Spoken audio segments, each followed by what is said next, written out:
बोलो कृष्ण कन्हैया लाल की जय। सच्चिदानंद भगवान की जय।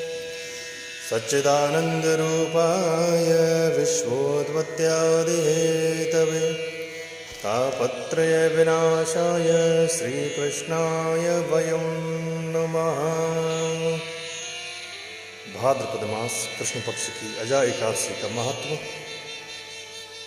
क्यों ये एकादशी रखी जाती है, क्यों इस व्रत की करने से क्या लाभ होता है, क्या पुण्य मिलता है और किसने यह व्रत पहले किया और उनको क्या प्राप्ति हुई, ये हम अजा एकादशी के महत्व से पता करेंगे और सबको यह कथा सुननी चाहिए।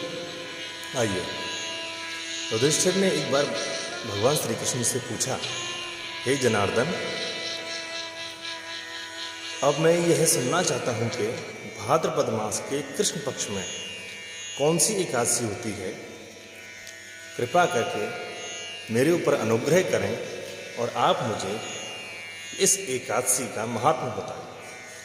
श्री कृष्ण बोले, श्री कृष्ण बोले, हे राजन, एक चित्त होकर के सुने।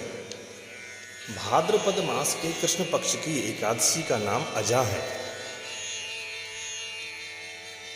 यह अजा नाम की जो एकादशी है, ये सब प्रकार के पापों को नष्ट करने वाली है, ऐसा बताया गया है। जो भगवान ऋषिकेश हैं का पूजन करके इसका व्रत करते हैं, उसके सारे पाप नष्ट हो जाते हैं। ऐसे ही एक छोटी सी कथा, एक छोटा सा दृष्टांत मैं आपको देता हूँ। भगवान बोले कि पूर्व काल में एक राजा थे, नाम था राजा हरिश्चंद्र। चक्रवर्ती राजा थे, समस्त भूमंडल के स्वामी थे और सत्य प्रतिज्ञी थे। राजा हमेशा जीवन में सत्य को अपना के रखा। लेकिन एक बार कुछ पूर्व जन्म के पाप उदय होने के कारण राजा का एक पुत्र था, नाम था रोहित, और पत्नी है, नाम है तारा। इनका एक पूर्व जन्म का पाप उदय होने के कारण इनको एक यातना भोगनी पड़ी, क्योंकि राजा हमेशा सत्य बोलते थे और सत्य बोलने के कारण अपना सर्वस्व एक ऋषि को दे दिया। यह कथा आप लोगों ने पहले सुनी होगी। लेकिन आगे क्या हुआ इस कथा में, जब राजा की जो पत्नी है, राजा की पत्नी तारा और पुत्र रोहित को एक ब्राह्मण के यहाँ बेचा गया और स्वयं राजा हरिश्चंद्र एक चंडाल के घर में आ गए, काम करने लगे। चंडाल का जैसे कि काम होता है कि शव जो अंतिम संस्कार में उस शव के ऊपर जो कफन होता है, उस कफन को लेने का अधिकार ये चांडाल का होता है, एवं इत्यादि जो सामग्री होती है, उच्छिष्ट होता है, ये सब चांडाल का होता है। यह सारे कर्म राजा चंडाल के रूप में करने लगे। यह सब कर्म करते करते अचानक राजा को याद आया, अरे मैं ये कहाँ फंस गया दलदल में। मेरे द्वारा किया हुआ समस्त पुण्य नष्ट होता जा रहा है। अब क्योंकि चंडाल का कर्म कर रहा हूँ, इसलिए मेरे जो पुण्य हैं वो नष्ट हो करके और पाप बढ़ता जा रहा है। मुझे क्या करना चाहिए। राजा बहुत दुखी हो गए। दुखी होकर के अपने स्थान पर बैठ करके भगवान का ध्यान लगाने लगे। उसी समय सामने से गौतम ऋषि का उनको दर्शन हुआ। महर्षि गौतम वहाँ आए। राजा ने उठ करके साष्टांग प्रणाम दंडवत किया और आंसुओं के द्वारा महर्षि की स्तुति करने लगे। गौतम ऋषि ने पूछा, राजा क्या बात है, मैं तो आपको जानता हूँ, लेकिन आप जिस कर्म को कर रहे हैं ये चांडाल का कर्म है। आप अपने पिछले जन्म का कुछ पाप है उसको भोग रहे हैं, लेकिन आप इतने दुखी आज क्यों हैं, क्या कारण है। राजा हरिश्चंद्र बोले, हे गुरुदेव, मैं इस पाप से व्यथित हो चुका हूँ। ये चांडाल का जो काम है, कफन लेने वाला एवं अंत्येष्टि का सारा कर्म करने वाला, अब यह मुझसे बिल्कुल भी बर्दाश्त नहीं होता। हे महर्षि, हे प्रभु, आप मुझे इस पाप से बाहर निकालिए, आप मुझे इस नरक से बाहर निकालिए। महर्षि गौतम बोले, अवश्य राजा, आपकी यह जो जिज्ञासा है, आपका यह जो कष्ट है, मैं आपको इस कष्ट से अवश्य ही छुटकारा दिलाऊंगा। लेकिन आपको याद रखें, अभी यह जो एकादशी आ रही है, इस एकादशी का नाम है अजा। ये पूर्व जन्म का भी कोई पाप हो तो उसको भी नष्ट कर देती है।